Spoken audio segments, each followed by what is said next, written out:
Shalom, selamat pagi Bapak Ibu Saudara-saudari yang dikasihi dan diberkati oleh Tuhan Yesus.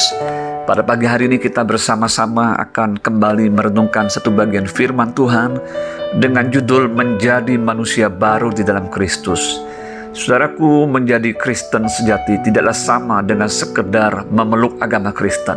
Kristen sejati artinya pengikut Kristus yang mengalami kepenuhan Kristus, di mana gaya hidupnya yang lama telah ditanggalkan dan menghidupi kehidupan yang dibarui di dalam roh dan pikiran, dan mengenakan manusia baru menurut kehendak Allah, yaitu hidup dalam kebenaran dan kekudusan yang sesungguhnya.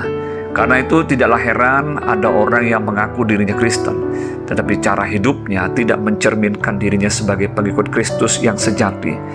Gaya dan cara hidupnya hanya beda tipis dengan orang yang tidak mengenal Kristus.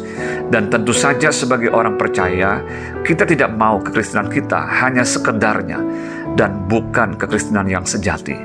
Di dalam suratnya kepada jemaat di Efesus pada pasal 4 ini, Rasul Paulus yang dipenjara karena Kristus hendak memberikan nasihat kepada jemaat Efesus supaya hidup mereka sebagai orang yang telah dipanggil berpadanan dengan panggilan itu.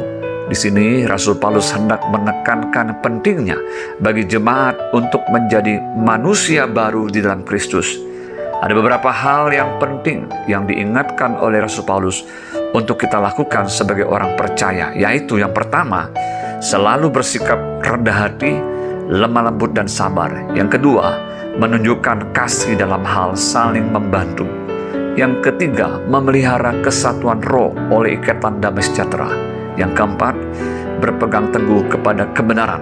Dan yang kelima, terus bertumbuh di dalam segala hal ke arah Kristus, yaitu untuk mencapai kedewasaan penuh dan tingkat pertumbuhan yang sesuai dengan kepenuhan Kristus. Firman Tuhan di dalam Efesus ini juga mengingatkan kita orang percaya yang hidup di zaman ini, agar jangan sampai hidup kita yang sudah di dalam Kristus namun masih hidup sama seperti orang-orang yang tidak mengenal Allah. Disebutkan bahwa orang yang tidak mengenal Allah hidupnya penuh dengan hal-hal demikian. Yang pertama, pikiran yang sia-sia. Yang kedua, pengertian yang gelap. Yang ketiga, jauh dari hidup persekutuan dengan Allah. Yang keempat, perasaan mereka menjadi tumpul karena kebodohan dan kekerasan hati. Yang kelima, menyerahkan diri pada hawa nafsu. Yang keenam, mengerjakan dengan serakah segala macam kecemaran, dusta, amarah, mencuri, perkataan kotor, akar pahit, kegeraman, pertikaian, fitnah, dan lain sebagainya. Saudaraku yang dikasihi Tuhan, bagaimana posisi kita saat ini sebagai orang percaya? Apakah kita sudah benar-benar menjadi orang Kristen yang sejati, yaitu menjadi manusia baru di dalam Kristus?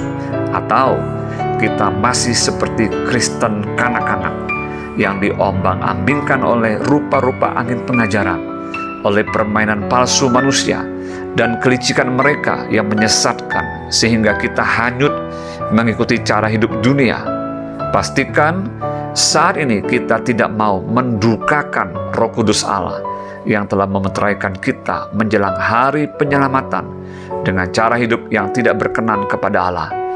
Tanggalkan manusia lama kita yang hidup dalam berbagai hawa nafsu dan dosa. Jadilah manusia baru di dalam Kristus, karena kita sudah mendengar tentang Kristus dan menerima pengertian di dalam Dia. Selamat pagi, selamat beraktivitas, Tuhan Yesus memberkati. Shalom.